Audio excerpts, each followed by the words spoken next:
The views and opinions expressed on What the Frick Live are those of the authors and do not necessarily reflect the official policy of or position of the Manifest Network or EmilyMenshouse.org. Any content provided by our bloggers or authors are of their opinion and are not intended to malign any religion, ethnic group, club, organization, company, individual, or anyone or anything.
Well, hello. Hello, everybody. Thank you. Dr. Greg here. I need to do that too. I need to come up with some kind of cool thing. It takes a lot of practice to do it right. Hold on. I don't know why our names aren't coming up. Our names usually pop up on Yeah, this. they're What there. this is doing. You don't see it on your side? No, it's not here either.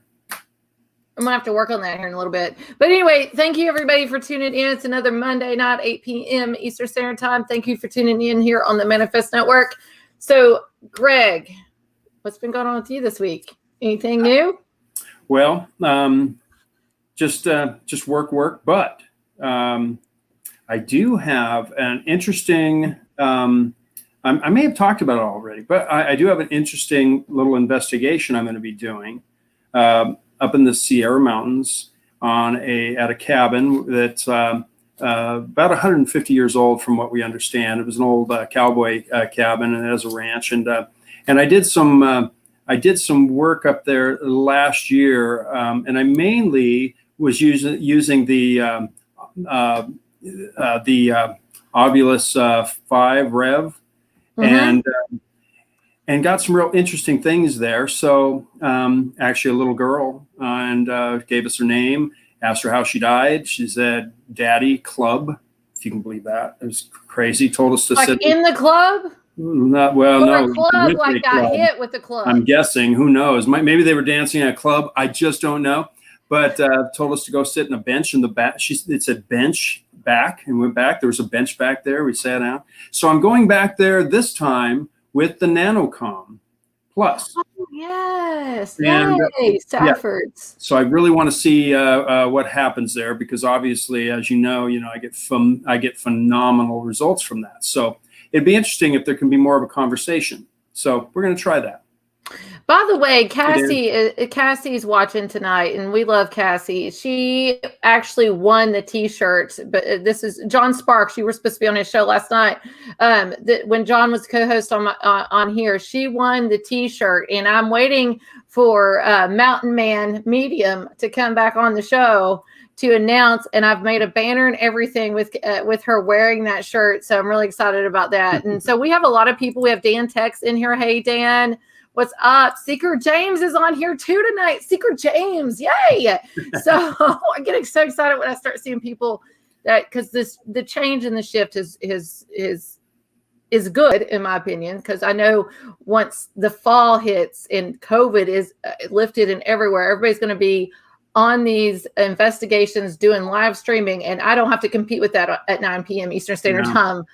So, yay. So we have a really amazing guest. But by the way, I have Greg's Instagram. He has a really great following over there. Go check out Greg at Ghost Inspector Greg on Instagram. Follow him there. But we have a really amazing guest this evening. I'm so excited to have her on. She's been on my list of asking to come on for a while because this woman, I believe, is absolutely amazing. And her talent and how she gets things out so fast is beyond me. Like, I'm super amazed. Every single time I log on to social media, I see something new from her. But we have author Eve. I always want to go Eves because the S. Eve S. Evans on tonight. She grew up in 2 haunted houses in her lifetime, or she at least resided in them. All right. And she started getting really enthralled with the paranormal world and all this stuff. So she's written books after books, true stories, and some of them fiction and things like that. So we're going to bring her on right now. We're going to have Miss Eve on the show. Thank you, Eve. Woo! Hi. Spirit fingers now, Greg. Where's your spirit spooky fingers? Oh, she can definitely have some ghost fingers. Thank you. Welcome to the show. Hi. Okay, it cut out. We might start having some issues a little bit for a moment. So it cut out a little bit for me. So if anything happens, just anybody in the comment section, just make a comment and stuff, and I'll try to fix it. But Eve, I know I gave like a kind of general introduction, but can you tell us a little bit more, a little bit detailed in why you do what you do, and how in the world we have a whole hour, but how in the world you are so talented to get all those books out is beyond me, and we'll dabble more. But what made you start wanting to write your paranormal experiences down?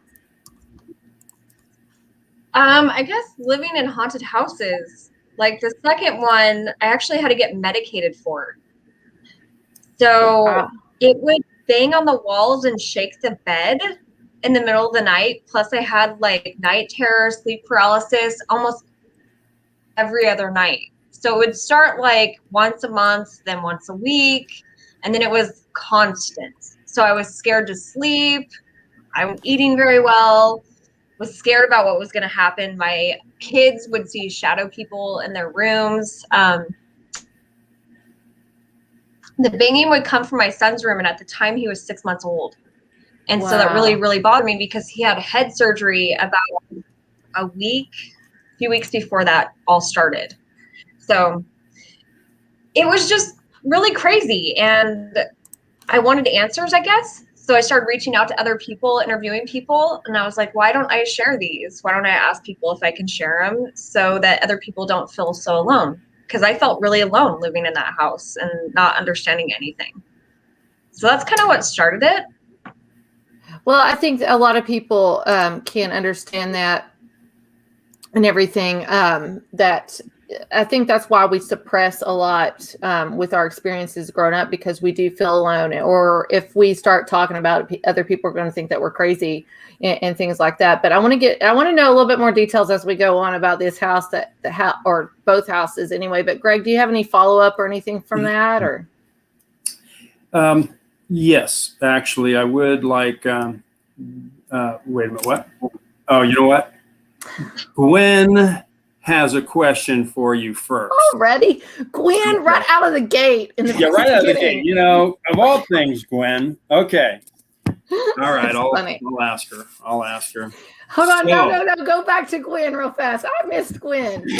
See? Okay. There we go. What? And Gwen said she misses you. So Eve, you're in Las Vegas. I am. You hit a big jackpot. This is what Gwen wants to know. Did you? And Gwen wants to know if you blew it all. Have you blown all that jackpot? I have not. Good. Okay. Well, Gwen wants to suggest Bobby Flay's Mesa Grill. Okay. Okay. Go over there and hoop it up there, with some of that winnings, and have some amazing, delicious food. So that's the only plug Bobby Flay is going to get here. But So on a serious note, you know, I noticed you posted pictures of one of the homes you lived in. Yeah. And it was bare. Was that the first house or the second house? That was the second house, and it was right after we moved out. Those pictures were. It was right after you moved out, and you've never been back there. I've actually driven by it, and I think I did a story on my Instagram about it, but no, I haven't been inside of it since. No. Well, and you talked about sleep paralysis and whatnot, and sleep paralysis can really play a lot of tricks on you. I mean, I bought a nice big new home. This is about 16, 17 years ago. Nice big new home, and business was booming, and there was just a lot of stress. Even though you don't realize the stress is there, it's there. And I would see giant spiders crawl out of my vent, and it would walk over, and as it would come down to drop on me, I would move over, and it wasn't there, right? But there are interesting things too that come out of sleep paralysis too. I believe that you can have real experiences with it, because I had what turned out to be a real experience, and because my neighbors had a very similar experience at the same time, and they both, husband and wife, both saw these two apparitions. So I would never look at you and say, well, maybe that's what a lot of the stuff was, because even though that could be a factor, I know it could be something much more. So when you were in that house, what was the first sign of, first thing that really kind of freaked you out? My husband and I were sitting downstairs on the couch, and we were watching TV, and we usually weren't up this late. And the only kid at my house was my son, because my girls were with their dad. But I didn't think about that at the time. So we were watching a TV show, and we hear, first, let me go back a little bit. My second oldest daughter is scared to go to the bathroom at night. So she would run down the hallway, and then she would run back to her room. So we heard da, da, da, da, down the hallway, like little kid footsteps running. And then we heard them back. And I was like, oh, that's just Crystal going to the bathroom. And then we were like, wait a minute, and looked at each other, and we're like, she's not here. And my son was 6 months old. He can't even walk. So that was the first thing. And we went up and investigated, obviously. We didn't see a shadow figure or anything out of place. He was asleep. But that was odd. That was kind of what started it, yeah. So pitter patting of little feet, basically. Yeah. Wow. So that's the second home, though, right, Eve, or is that the first one? The second one. So the first one, was that a house that you grew up in, or it came to you? You became aware of it as you were older, a first home that you moved into, or because that's your second one. So I'm thinking, is this something that's possibly has followed you, or you've just okay? There we go. That's what I'm wondering, honestly. If something followed me from the first house. But I'm an empath, and I didn't realize what that was. And so I'm kind of sensitive to all that anyway, but I'm just learning about all that. But the first house wasn't as crazy as the second, but it had some haunting stuff that was similar. And so I've actually wondered that. Like the banging on the wall is similar. Yeah. In the bed at night too, the vibrations, or if it's waking you up at night, or the movement of the bed too, is a lot. I've experienced it myself too, as also being an empath, but that's seems like to be a general thing that happens with all of us that have that gift that carries from one place to another. And typically, in my experience, it's not harmful in any way. I haven't ever had anything, unless you have, Eve, anything negative. It's just alerting that they're there. I noticed I noticed you were at my stomping grounds, Zach Bagans Haunted Vegas. Museum. Yeah. And, those are those spirits are all my buddies over there. So, and it's interesting because I do believe that I think just in my story of that show, and I believe that technically from the day that I was in a sense followed back to the Mandalay Bay casino, and do I think anything came from there? No, but I know I was visited. Okay, so attachments or things that follow, I believe they'll follow you, but if they like the place they end up at, I think they stay and hang out a little while. And if they don't, well, they could take you to the next place, follow you to the next place. But it sounds like they did follow you, and it sounds like maybe they left you alone from that place. My son wants to say hello. I have my son. Hold on, nobody's seen you yet. Come in. Yeah, Over here, Jet. Over here, Jet. There we Hey, go. Hello. What's up? Who's that? Okay, who's that? Her name is Eve. Santa Claus. Hi, Eve. And Santa Claus without the beard, just the goatee. He's trendy. Okay. So he came in. He wanted my phone to play video games on. So, Eve. What's interesting with me, with your story here, with these two haunted locations, and we're going to get into your writings here soon. But do you think that this is a relative or something? Do you have siblings? Do you talk to them, or any your parents or anybody? Have they experienced these things too, or do you think this is something that's within your family that's followed you? I honestly don't know. Like my family growing up, I was adopted at birth, which is not like, I don't openly talk about that, but it's not a big deal. My mom died in 2014. Wow. And when I lived in that second haunted house, and also my biological dad, who I didn't know super well. So I don't talk about this, but I'm going to talk about it.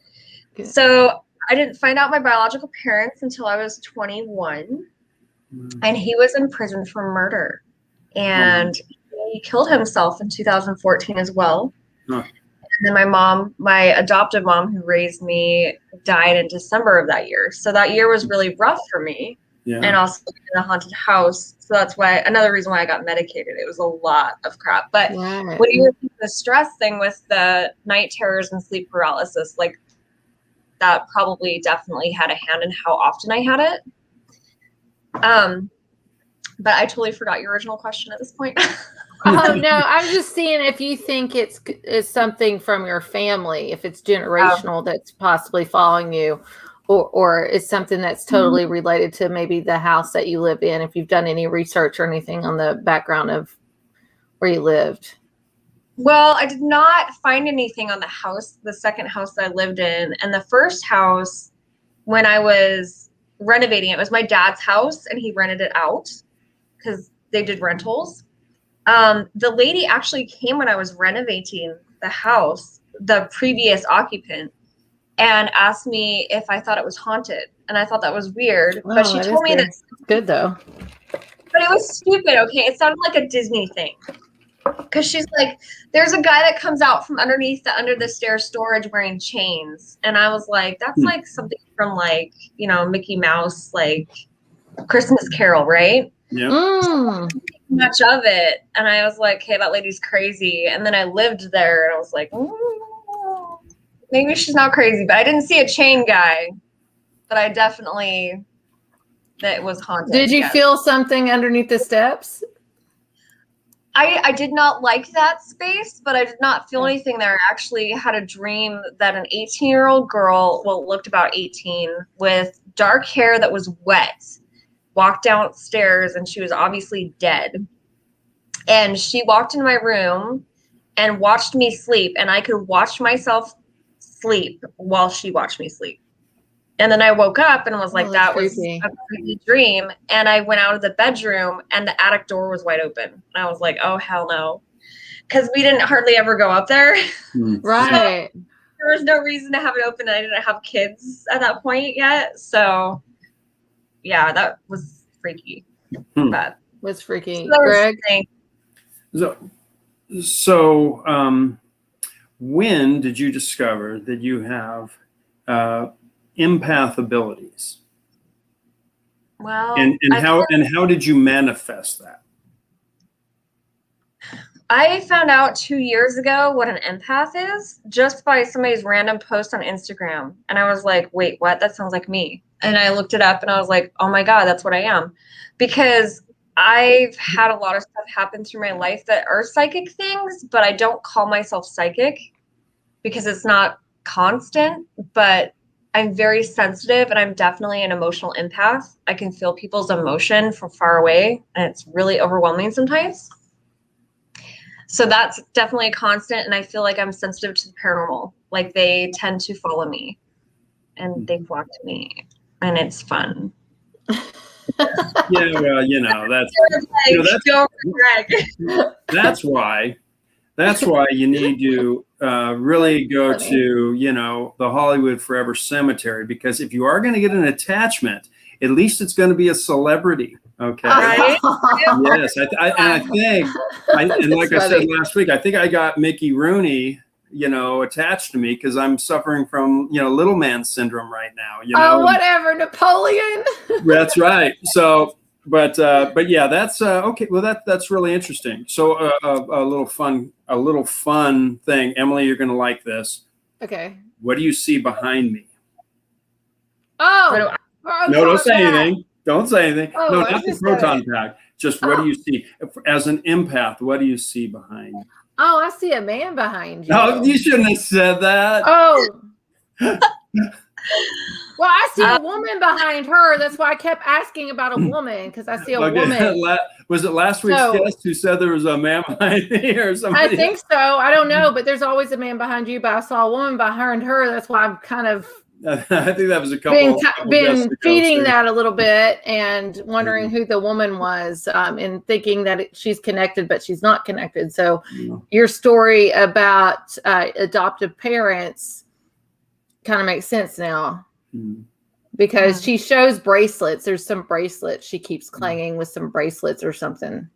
I don't know if that makes sense to you, if jewelry or anything's part of your story or not, but I saw a woman and then I see a man behind Greg. Oh, you don't. Yes, I do. And it's really weird because it looks like holograms. I don't know if anybody has that gift or understands what I'm talking about, or Eve, if you've ever seen anything like that. It's like a hologram. And it flashes. It doesn't linger a lot.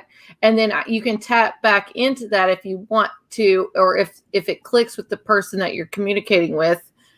You click back into that to try to open up your mind or that realm to connect to see if this person has a message. Does that make sense? I don't know. I'm just explaining from what I do. What is it? That's cool. I said that's not how it works for me, but that makes sense. Yes. So, okay. So what inspired you? Now, had you been writing before you had paranormal? How could I possibly stutter on that word? Had you been writing prior to those events? And what was your I don't know, what inspired you ultimately to write the type of novels that you're writing? Well, if you want me to be honest, I've been writing this since I was 7 years old.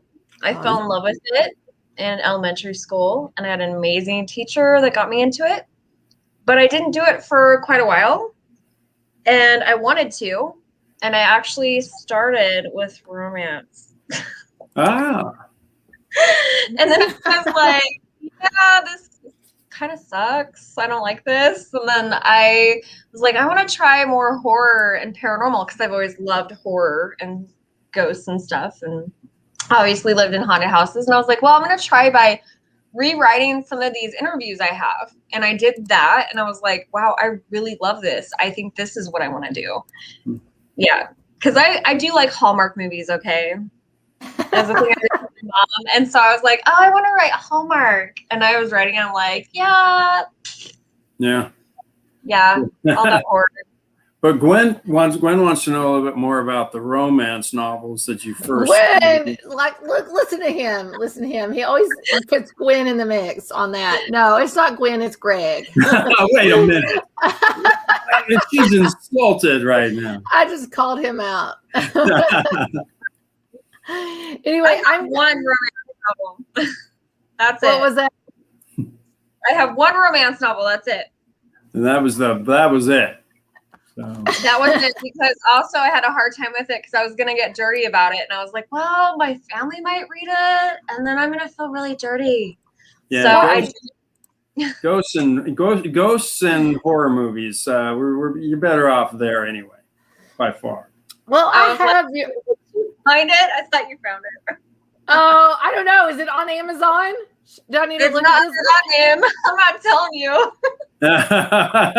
Well, we're gonna have to find this out, and I'm gonna have to buy it and do a giveaway or something to somebody that's watching this tonight. And you got to name the book.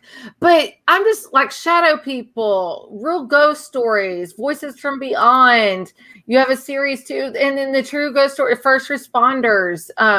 How do you do this, Eve? Like, what makes you pick a topic, which obviously most of these are paranormal, but how do you organize that? Haunted objects, which we can talk about that here in a few moments, because Greg has a really super haunted object. How do you pick this, and how do you realize, hey, this is it, and this is what I'm going to do, this is what I'm right about, and this is how it's going to come out, and this is when it's going to be released? How do you organize all that? Haunted hotels, like I'm super upset. I'm sorry. I'm super obsessed with haunted hotels. Yeah, we got to talk about that a little bit. And stuff. So it's just like, you have your nonfiction and then you have your fiction. Shadow people I'm obsessed with, which we've talked about that a little bit tonight already. But how do you do this is what I want to know.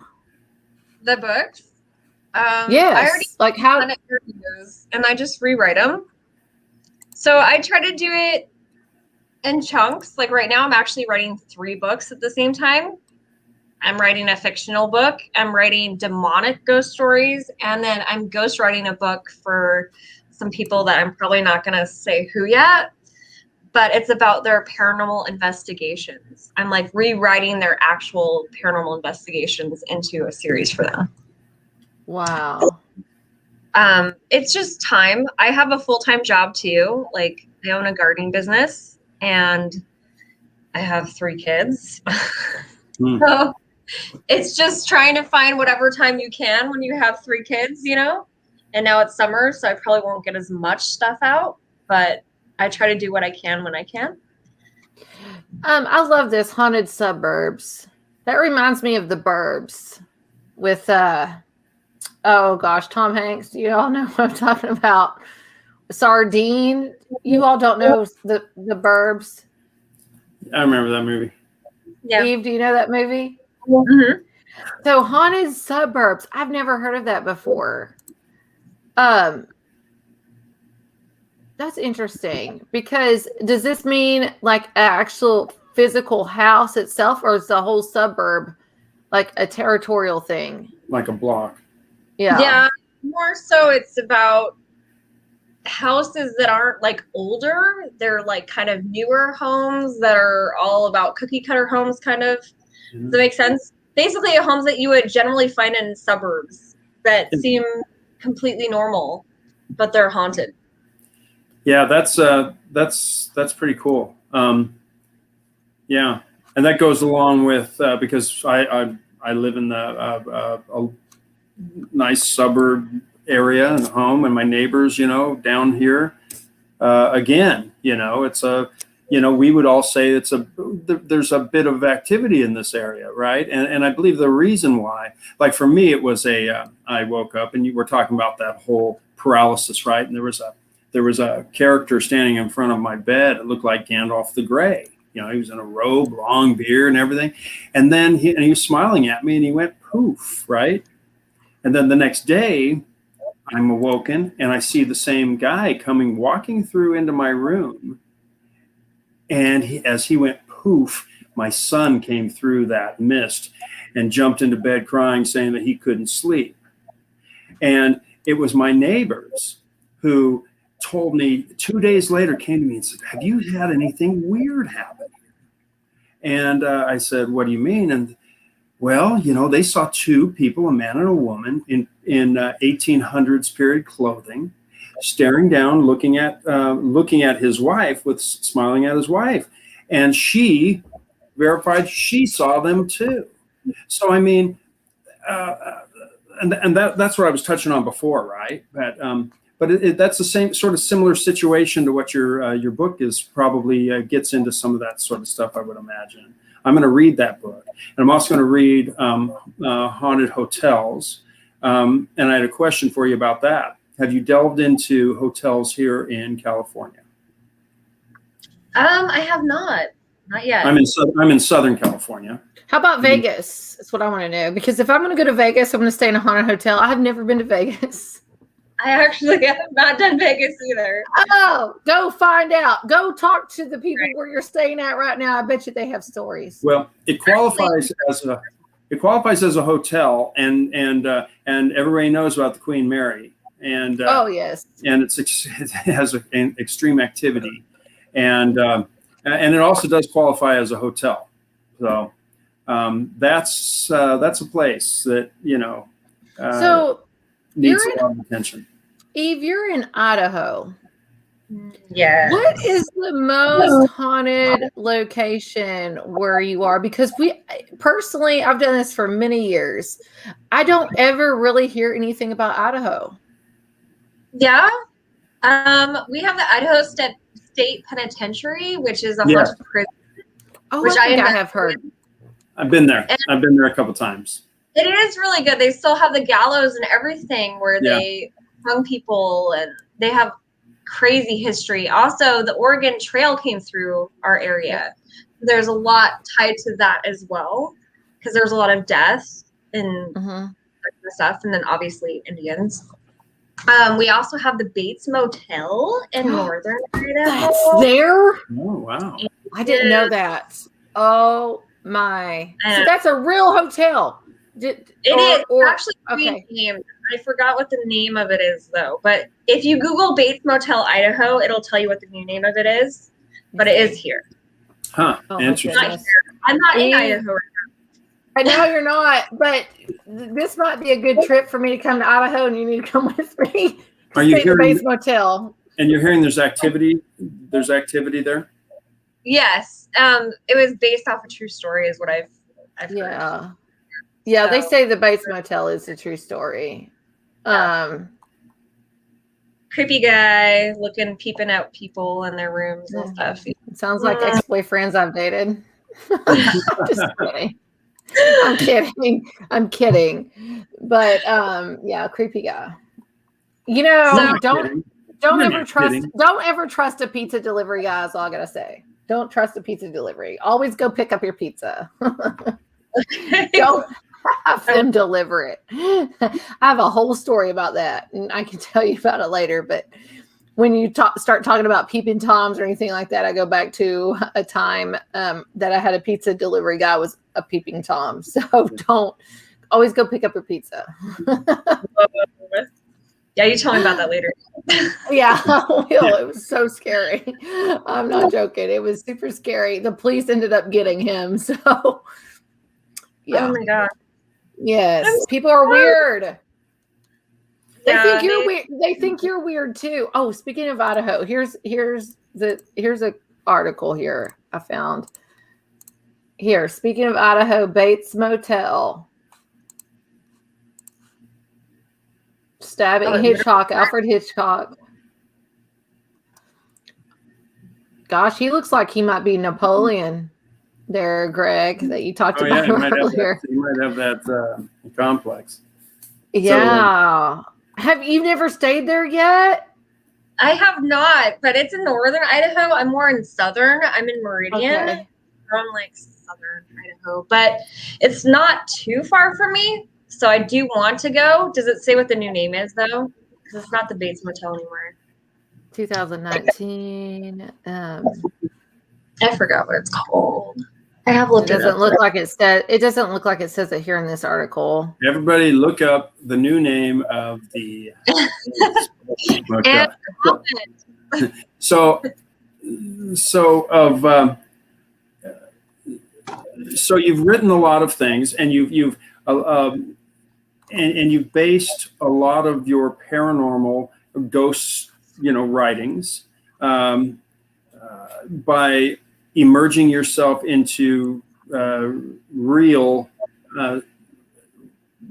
stories, real situations, right? And of course, like World's Most Haunted Hotels. Yeah, there you go. It's obviously it's a real situation. So what I'm curious is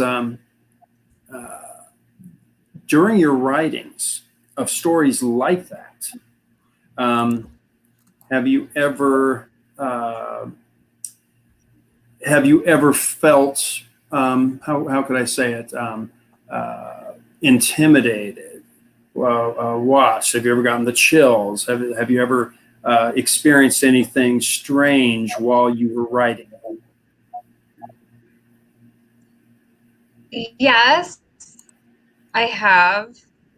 So I EVP in my house sometimes because my current house is also haunted. So I guess 3 haunted houses, but this one isn't so creepy. I think it's with you. I think it follows me. That's why I have attachments.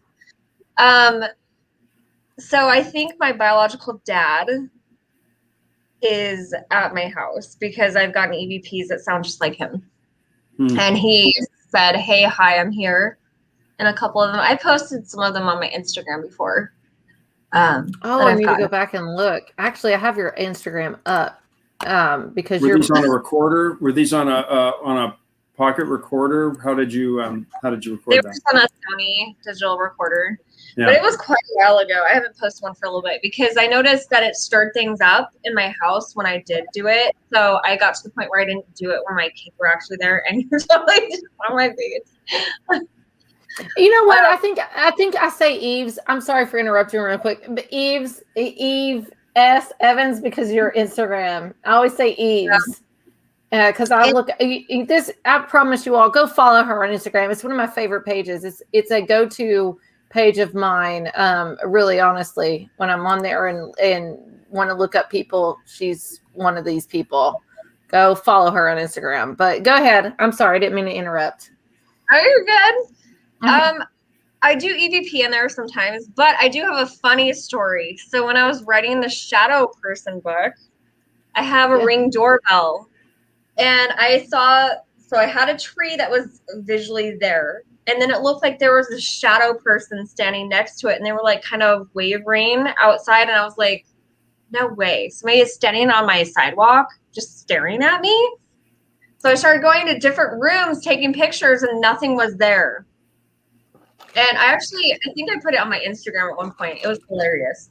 So I was freaked out for like 2 hours and obsessing about my ring because I could see it on my ring, but not with my physical eyes. And so I thought either somebody was hiding out front or it was some kind of apparition. Then I went to leave and realized it was actually a tree. After I'm like freaked out, I left in my car and it was a tree. It was a second tree.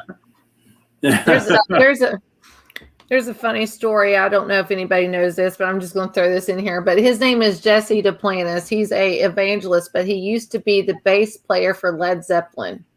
All right. Came to find Jesus and all this stuff. So he thinks this is just remind me of this story. And I'm just going to end it on this and make it rush. But he's a new Christian and he's staying at this person's house he's not familiar with. He said every once in a while in the corner, he would see this cape of a thing start opening up and coming down, opening up and coming down. And he thought it was a demon. So he starts praying against this demon. He says he gets up, He says he had his baby Christian Pampers on. So he's a baby, new spiritually speaking to this realm. And he starts trying to cast this demon out of the corner of his room that every once in a while he said he see float up and then go back down. So he said why he's praying and casting this demon out that he thinks is a demon in his room. He said he felt the Holy Spirit tell him, turn the light on. So he turns the light on, and it was a rain jacket on a hanger over in the corner next to a vent. So anytime the air would come on, the jacket would blow up a little bit, and he thought it was a demon.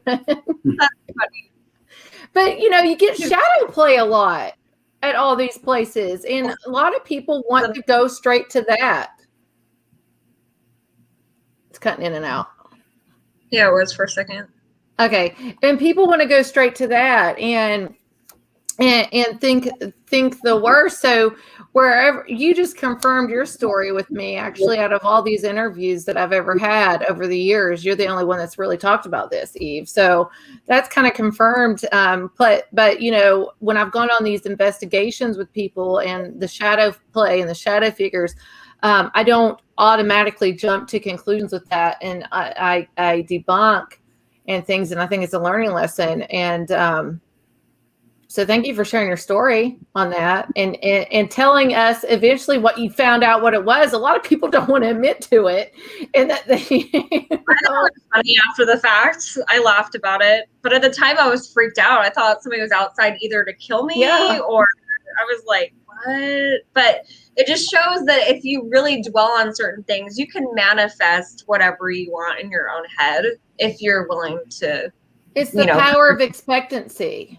I think if you start thinking something's going to happen and then you expect it to happen, it's going to happen. Yeah, I think, I mean, to some extent, that could be true. I think to a larger extent, a lot of there are a lot of paranormal experiences, physical experiences. I mean, Eve, you talk about how things shook your bed, and I had something literally attack me, and I had to literally fight, and and in that situation, I was wide awake, watching TV. And so, I mean, there's the things that happened, for instance, things that happened at Zach Bagans' Haunted Museum when we were filming Annabelle's Curse. I mean, I didn't grab my own butt, When I was there, something pinched my butt. Yeah, I probably knew you were going to be on this show. It probably knew you were going to be on this show, fairly soon. But it was like her. But the thing, it's just it's funny. There are a lot of things, that happen, and for instance, me going to the Hollywood Forever Cemetery, when Estelle Getty carries a conversation with me. And Judy Garland says her name, and then when I asked her, what's your favorite movie, she says Wizard, and when I asked her, does she have a message for Liza, she said, love you, and then she said louder, love you, and I haven't posted that yet. Because my belly was too big. I got to crop it. Oh, come on. Anyway, I'm very, very vain. I am very vain. Anyway. So we know all of Greg's photos, all of his videos are edited, highly edited. No, they're not. But I am going to edit. I am going to bring the bottom. I'm going to bring the bottom up. Okay, I am going to do that. But anyway, so sounds like a catfish. So Eve, how do you explain things that happen like that? And it's not our, it's not our imagination. It's not our crazy mind. It came right out of KD's little nano box. It's intelligent responses. So yeah, intelligent responses. Got that at Bagans Museum. Do you use devices, Eve? Do you use any kind of device other than a recorder and stuff? I do. I have a spirit box. What kind of spirit box is it? Or I don't have it with me. I don't know. It's at home. I have to look it up. Are you are you okay using it? Do you? Yes, actually, Mountain Man Medium on Instagram, that's his name. He's helped me with it because I used to do it really, really fast and I had a harder time understanding it, and he helped me like slow it down so I could hear what it's saying a little bit better. Huh. So, but yes, I do like it, and I investigated with them recently, and they have more of a modified spirit box, and that was really cool too, because it seemed way clearer because they had a microphone on the outside of it, so you could hear it a lot clearer. Wow. So tell Mountain Man Medium next time he's over at my way in Tennessee, Kentucky, Ohio, West Virginia, he needs to holler at me to go and investigate. I was so bummed out. All these people, there's been so many. I'm going to California sometime this year or next year because I've met so many people out that way, and the farthest west I've gone is Colorado. But so I keep saying I'm going to go to California. So many great people in California that does paranormal investigating. But I think people fail to remember that we have some Kentucky folk over here that I live in a really great location with haunted locations. So if anybody out that way is this way, holler at me, because I'd love to meet. It's very rare you ever get to meet everybody like face to face. During this. So, I've gone to a few paranormal conventions, but you can't do all of them. Yeah. But I've probably only met a handful. I'm not joking, 5 people in 5 years of doing the interviews, and then been doing paranormal investigations for 20 years. And I would love to meet West Coast people in the East Coast, especially. There's a lot of you, Greg, is one of them. I'm talking to you. Well, there's a lot of great investigators out here, so yeah. I mean, you guys are all welcome here anytime. We'll go over to the. You hear that? You got a free place to stay. We'll go to the cemeteries. Steve, go to the cemeteries with Greg. You got a free place to stay. Right? Yeah. Just offered that up. So real quick, we got about 12 minutes left, and I really want to talk about, Eve, how do you organize your books? Like, I've heard some things from different people that's helped me try to direct me in a book I'm writing right now, but do you organize those by topics and then by chapters? Or if anybody wants to write a paranormal book, how would they start? About ghost stories or just in general, like a fictional or well, both, I do actually, if we can do both. I was like, my nonfiction, I have interviews and I have them in a binder and I have them separated by kind of categories. So I have a lot of other categories I want to touch and I have covers for, but I haven't had time to get to yet. So on that, I just do interviews and then I separate them out. And when I get to them, I just I try to keep it around the same, like about 200 pages. So however many chapters I can get in 200 pages is how I do that. And it's just a process, honestly. So you go by pages, not words? I mean, about 200 pages is about like 25,000 to 30,000 words, about. Mm-hmm. So I try to keep them between there. Is where I try to go. But it is hard. You keep them separated, and then after I'm done writing them, I usually do a couple and I put them in a file, and then I'll do something else, because when I'm rewriting interviews, but they're the same topic, after a while, it's kind of like, okay, I've written a bunch of shadow person stories, and now I'm getting tired of shadow people, and I'm not doing such a good job writing that right now because it's kind of boring me. Because you write one, you write them all. You want to keep it fresh to everybody's experience. So I'll hop on to different projects. So I'm not the most organized person. I tend to be kind of ADHD with fiction. It sounds like me relating So to you, that.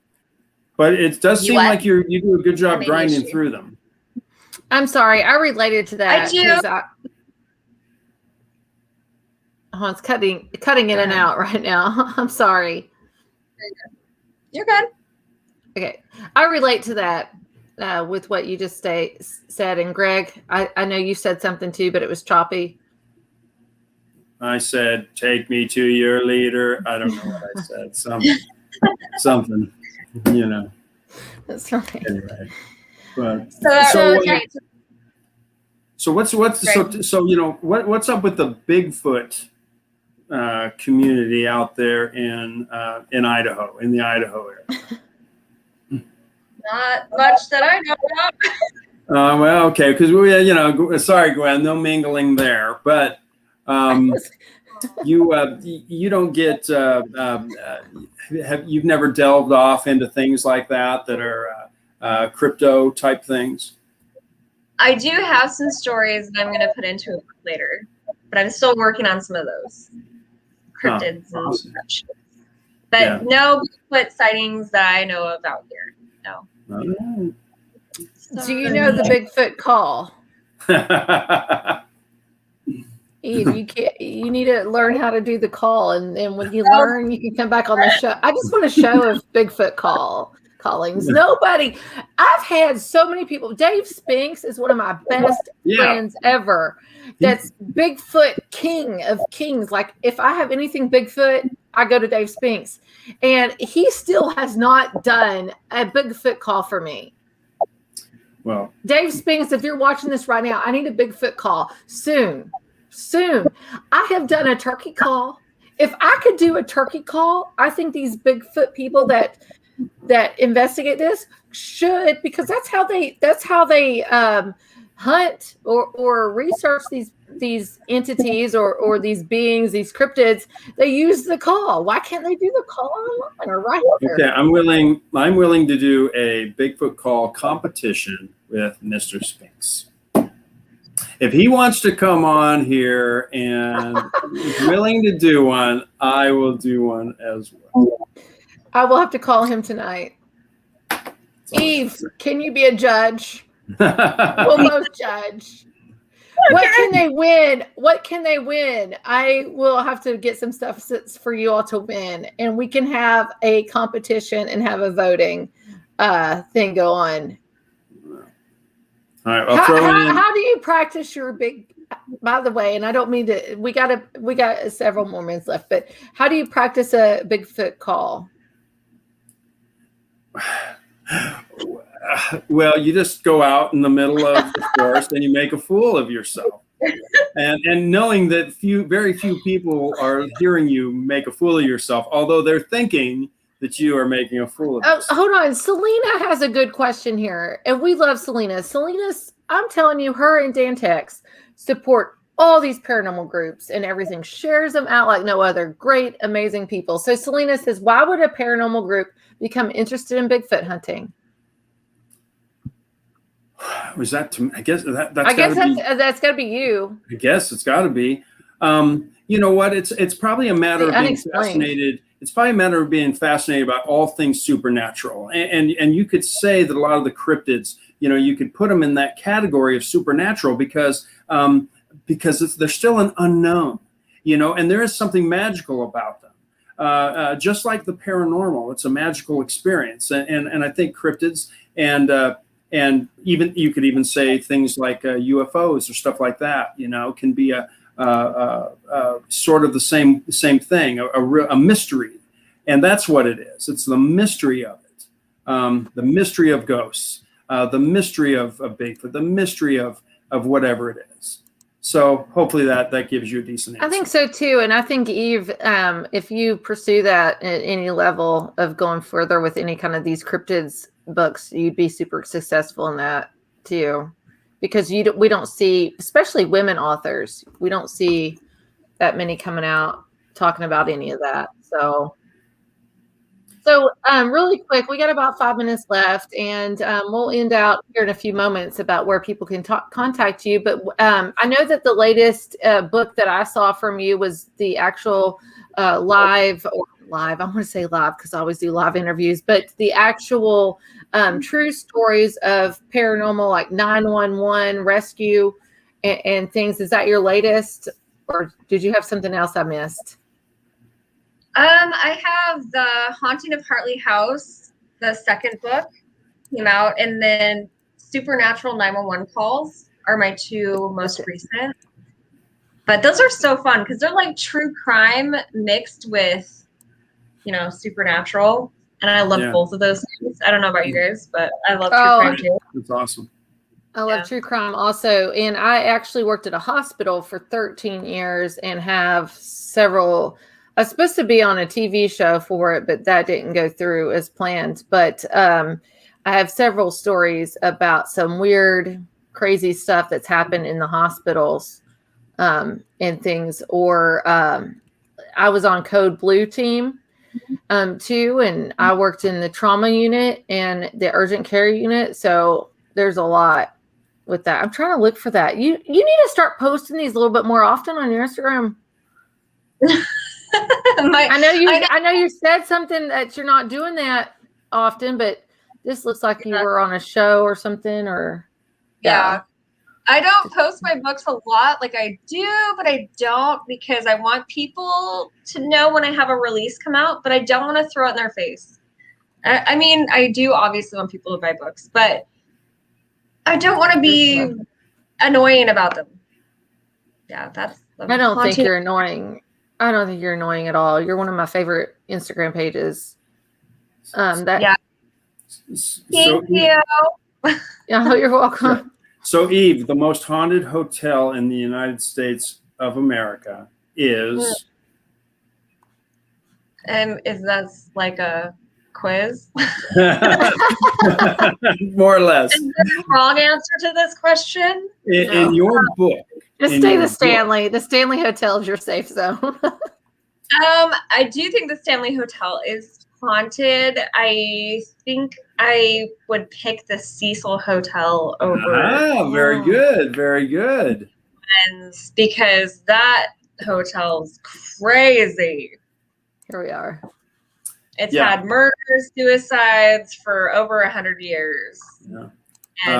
We're supposed to, hopefully in the near future, have that manager. She has emailed me back, and we're trying to get our schedules together for the fall to come on. Actually, she was on the documentary and talk about the Cecil in October. Yeah, that is the place right there. Spooky month. Cecil. Have you been there yet? Did I get the quiz right? Yes. Actually you did. You, I think you did I think you made you gave us a fine answer, and I wouldn't disagree with you. I think there's a few places that are right on that same level, but there are. Yeah, but that's a fun place for sure. So are you going to go there and investigate? Because you're in California, and that's in California. Yes, it is. Yes, it is. I've been there. You have? Yes, I've been there. What did you feel? What did you hear? I'll be quite honest with you. It was during the day, and the main thing that I heard was a whisper in my ear, and basically said, "Hello, who are you?" And you could say, well, that could be something that was just, in my head, too much vodka. But I mean, I said, Spirit. I'm Greg. So, and that was really the only experience I have had there. But I have friends who have had some unbelievable experiences there. So things moving, again, voices, lots of EVPs, things like that. So I do, you know what, I'm going to go back there in the near future now, and maybe just spend the night, and I'll bring some good equipment with me, and see what we can't capture, on camera. So, and on the, one of KD's things. I think I've got something else that's coming, so I'll go there and try it out. But well, real quick, haunted hotels. I'm trying also to get into the New Yorker and stay in Tesla's room that he passed away in, and so we've emailed each other back and forth, and it looks like it's going to go down the second weekend of August. Wow. Ooh, that's good. Yeah. So we'll see what I come up with that. Maybe Eve, if you want to use that for a story, I'll just tell you what happened and you do your creative stuff and put it all together. So anyway, we've come, the hours gone by so fast. We've come to the end of it. Can you just tell everybody how they can get a hold of you or reach you, or how they can get your books if they want to purchase? I have a Facebook. I'm more active on Instagram. So if you go to eves.evansauthor on Instagram, you can get a hold of me pretty quickly. Or on Facebook, Real Ghost Stories by Eve. My books are available on Amazon. Some of them are on Walmart and Barnes and Nobles and local bookstores in Idaho. Awesome. Thank you so much for doing everything you do, especially for the paranormal community and writing these books, fiction and nonfiction. And you're very creative and you're super talented. And it takes a lot of effort to produce so much that you do. And it's good quality things. So thank you for doing what you do, Eve. And thank you for being a guest on our show tonight. Thank you so much for coming on. Having me.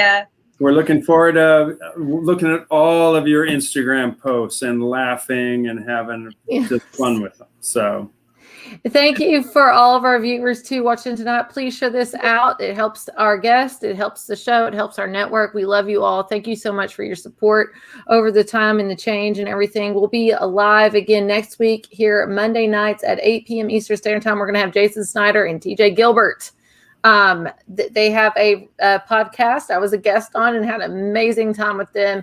And so I said, you all have to come on my show too. So we'll be back next week, 8 p.m. Eastern Standard Time, right here on the Manifest Network. Thank you all and have a great night. Thanks, everybody. Ghost Inspector Greg's out. Oh, we all do our